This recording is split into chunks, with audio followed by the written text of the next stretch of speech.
안녕하세요. 사건 기록소입니다. 오늘 우리가 기록할 사건은 고작 생후 42일 된 자신의 핏줄을 무참히 짓밟은 한 남자의 잔혹한 실체에 대한 이야기입니다. 체중이 겨우 4kg 남짓했던 젖먹이 아기가 차가운 방바닥에서 홀로 숨을 거두었습니다. 범인은 멀리 있지 않았습니다. 아이를 세상 그 누구보다 따뜻하게 지켜줬어야 할 체중 100kg의 거구, 바로 친부였습니다.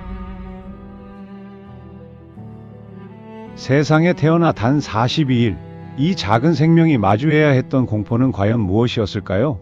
그리고 우리 사회는 왜 이 천인공노할 비극의 전조를 단 한순간도 알아채지 못했을까요? 오늘 기록을 통해 가정이라는 번듯한 가면 뒤에 숨겨진 잔혹한 이면을 낱낱이 해부해 보겠습니다. 1. 밀실에 가면 평범한 다둥이 집의 비밀. 주변 이웃들은 그저 아이가 많아 조금 시끌벅적할 뿐인 어디서나 볼 수 있는 평범한 다둥이 가정으로 기억했습니다. 하지만 100kg 거구의 친부 내면에는 통제되지 않는 분노의 불씨가 걷잡을 수 없이 자라나고 있었습니다. 울고 보챈다는 것.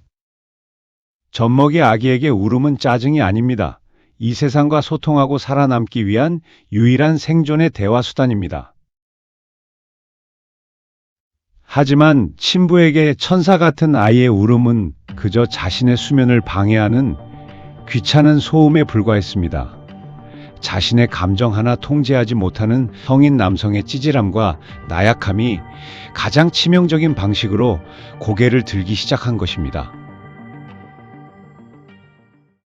이웃도, 심지어 함께 사는 가족조차 눈치채지 못한 밀실 속의 학대는 너무나 은밀했습니다.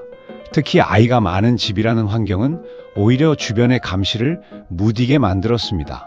출생신고 이후 정부나 지자체의 복지 레이더망이 작동하기 전인 초기 50일의 공백기, 가해자는 다둥이 가장이라는 가면을 방패막이 삼아 법과 사회의 의심을 완벽히 피해갔습니다.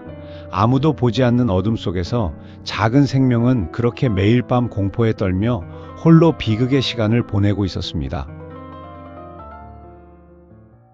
이 잔혹한 파국, 부검의가 밝혀낸 진실. 마침내 돌이킬 수 없는 운명의 날이 찾아왔습니다. 응급실로 긴급하게 실려온 생후 42일의 아기는 이미 심장이 차갑게 멈춰 있는 상태였습니다.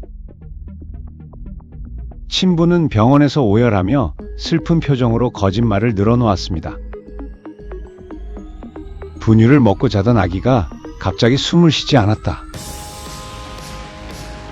하마터면 영아 돌연사 증후군이나 단순 사고사로 묻힐 뻔했던 이 사건은 부검이의 날카로운 한마디로 판도가 완전히 뒤바뀝니다.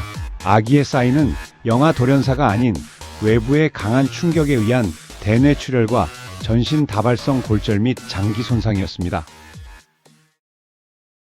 뼈조차 제대로 굳지 않아 스치기만 해도 부서질 것 같은 젖먹이를 향해 100kg의 거구가 주먹과 발로 무차별 폭행을 가한 흔적이 고스란히 드러난 것입니다. 수사기관의 추궁 끝에 돌아온 친부의 변명은 귀를 의심케 했습니다.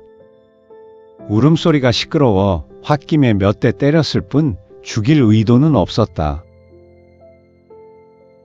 하지만 법의학적 증거는 거짓말을 하지 않습니다.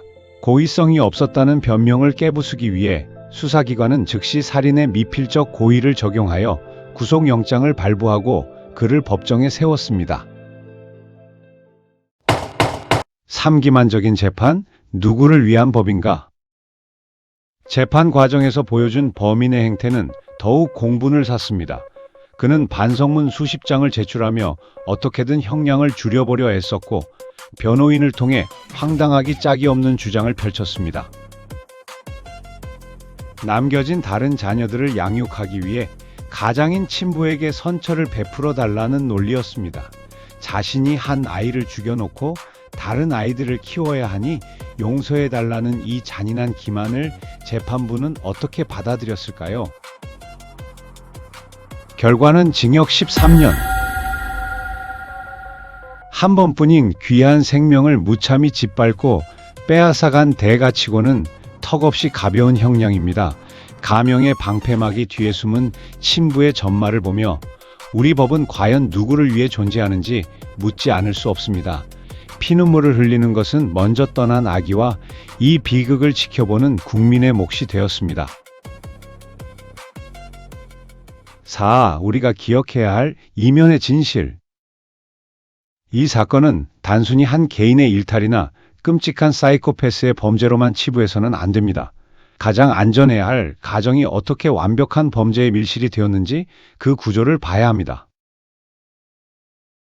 철저한 약자율인 영아는 저항은커녕 학대를 당해도 밖으로 도망치거나 소리내어 도움을 요청할 수 없는 절대적 약자입니다.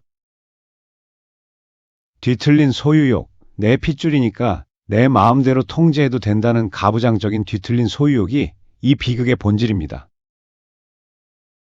사회적 방임과 무관심, 내 이웃의 가정사에 관여하지 않는다는 침묵의 메커니즘이 아이를 구할 마지막 기회를 앗아갔습니다. 준비되지 않은 부모가 낳은 이 비극은 우리 사회의 가장 부끄러운 민낯입니다. 우리가 이 이면을 깊숙이 들여다보고 분노해야 하는 이유는 명확합니다. 우리의 소중한 자녀들과 손주들이 살아갈 세상은 지금보다 더 안전해야 하기 때문입니다. 밀실 속의 학대는 사회적 시스템의 취약점을 먹고 자라는 괴물과 같습니다. 출생 직후 복지 사각지대에 놓이는 영아들을 위한 철저한 정부의 감시 체계와 아동학대 살해범에 대한 타협 없는 강력한 처벌만이 제2의 비극을 막는 유일한 열쇠입니다. 꽃도 한번 피워보지 못하고 별이 된 어린 생명 앞에 고개를 숙입니다. 이 사건이 오늘날 우리에게 던지는 메시지는 너무나도 묵직하고 아픕니다. 주변의 작은 신호도 놓치지 않는 우리의 따뜻한 관심이 그 어느 때보다 필요한 때입니다. 여러분이 보시기에 이 비극적인 사건에서 우리 사회가 가장 뼈저리게 반성하고 경각심을 가져야 할 장면은 무엇이었나요?